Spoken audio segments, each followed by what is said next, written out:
أعوذ بالله من الشيطان الرجيم. الرحمن الرحيم.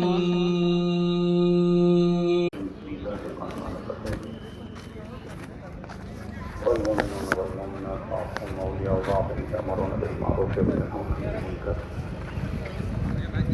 وقال الصلاة والتسليم طوبى لعبد جعله الله مفتاحا للخير ومغلقا للشر أو كما قال الصلاة والتسليم. بھائی تھوڑے سا قریب آ جاؤ، اللہ کی رحمت ہے، مجلس میں آ جاؤ، آگے بڑھ جاؤ، اللہ کی رحمت ہے، مجلس میں مل کر بیٹھ جاؤ، اللہ اس کا آپ کو بدلا دے گا. بھائی جو حضرات دور بیٹھے ہیں مجلس میں آ جاؤ، مجلس پر اللہ کی رحمت کرتی ہے، جو مجلس میں آئے گا اللہ کی رحمت کرے گا،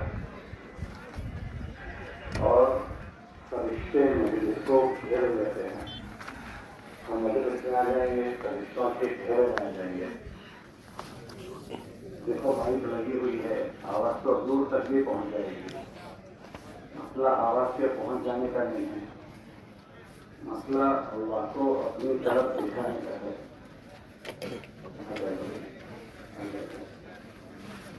اللہ کو اپنی طرف دکھائیں ہیں. اللہ طرف والوں کو دیتے ہیں. دور بیٹھ کر سننا یہ بے نیازی کی شان ہے. تاکہ بے نیاز ہو گیا، مستغنی ہو گیا، اور قریب آنا ہے یہ طرف کی نشانی ہے. سال میں ایک دو مرتبہ اس طرح ہم لوگ جمع ہوتے ہیں. حضرات بڑی قربانی دے کر یہاں آئے ہیں، اپنے گھر بار سب چیزوں کو چھوڑا، اللہ کے لیے اپنے بستر کو چھوڑ کر مجلس میں آ جائیں تاکہ یہاں آنا کام کا ہو جائے. اللہ کو اپنی طرف دکھاؤ. تھوڑی سی گرمی ہے تو گرمی برداشت کر لو، اللہ آخر کی گرمی سے بچا لے گا، اللہ قیامت کی گرمی سے بچا لے گا. یہ تمہارے قدم جو چلیں گے وہ اللہ کے لیے اٹھ رہے ہیں. ہر قدم پر نیکی لکھی جائے گی. ماشاء اللہ ماشاء اللہ. دیکھو اللہ جدائے کرتے آ جاؤ آ جاؤ. ماشاء اللہ، اللہ بہت جدائے کرتے. یہ آپ نے ہم کو عزت نہیں دی، آپ نے دین کو عزت دی. یہ جتنے لوگ اٹھ کر آ رہے ہیں انہوں نے اللہ کی بات کو بڑا سمجھا، دین کو بڑا سمجھا، انہوں نے اللہ کے دین کو عزت دی. آ جائیں تشریف ہے. ماشاء اللہ، واہ واہ واہ واہ. میں آپ ذرا پہ آ جائیں، یہ دو گھنٹے قریب آ جاؤ بھائی، قریب آ جاؤ. ماشاء اللہ بھائی، جو بکھرے ہوئے دانے بائیں بیٹھے ہیں آپ راستے کی گزارش سے آ جاؤ. یہ مجموعہ جو یہاں بیٹھا ہے بہت بڑا، آپ راستے کی گزارش ہے آ جاؤ تشریف ہے. اتنی بھی دین کی محنتیں ہو رہی ہے، وہ اسی لیے ہو رہی ہے کہ آدمی دین کی چاہتوں سے نکل جائے، من مانی سے نکل جائے. زندگی میں دو ہی چیزیں ہوتی ہے، ایک رب چاہی زندگی، ایک من چاہی زندگی. ہم لوگ من چاہی زندگیوں کے عادی ہو چکے ہیں کہ ہمارے سارے اعمال جی کی چاہت کے مطابق ہو گئے کہ من جیسا چاہے ایسا کرنے کا. اس کو من چاہی زندگی کہتے ہیں. آدمی اگر اس سے نہیں نکلتا تو اس کی من کی چاہت غیر محسوس طریقے پر زندگی کے ساری چیزوں میں داخل ہو جاتی ہے. من چاہیے. بچہ پیدا ہوا تو اس کا رسم و رواج من کی چاہت پر، پھر رشتہ کرنے کی بات آئی تو وہ بھی من کی چاہت پر، شادی کرنی ہے تو بھی من کی چاہت پر، گھر بنانا ہے تو من کی چاہت پر. ہر چیز میں من چاہیے داخل ہو جاتی ہے.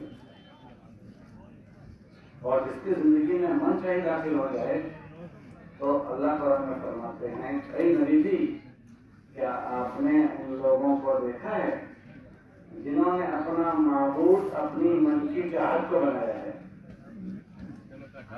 اللہ فرماتے ہیں افرأیت من اتخذ الہہ ہوا. اے نبی جی آپ نے ان لوگوں کو دیکھا کہ جنہوں نے اپنی زندگی میں اپنا معبود اپنی من کی چاہت کو بنا لیا. ان کو وہ کرتے ہیں جو من میں آتا ہے. اللہ فرماتے ہیں وہ میرے بندے نہیں ہیں، وہ من کے بندے ہیں. من کے آ جاؤ، جلسے والے بزرگ آ جاؤ، آپ چاروں آ جاؤ. ایک دوسرے کو مت دیکھو، کھڑے ہو کر آ جاؤ. سفید کرتا جلسی والے بڑے میاں بزرگ سفید بال کھڑے ہو کر آ جاؤ. اللہ نے تندرست دیے، آپ بھی آ جاؤ، قریب آ جاؤ بھائی، آپ بھی آ جاؤ. آ جاؤ آ جاؤ، بہت اچھے لوگ آ جاؤ. اپنے آنے کو قیمتی بناؤ. پچھلی سب سے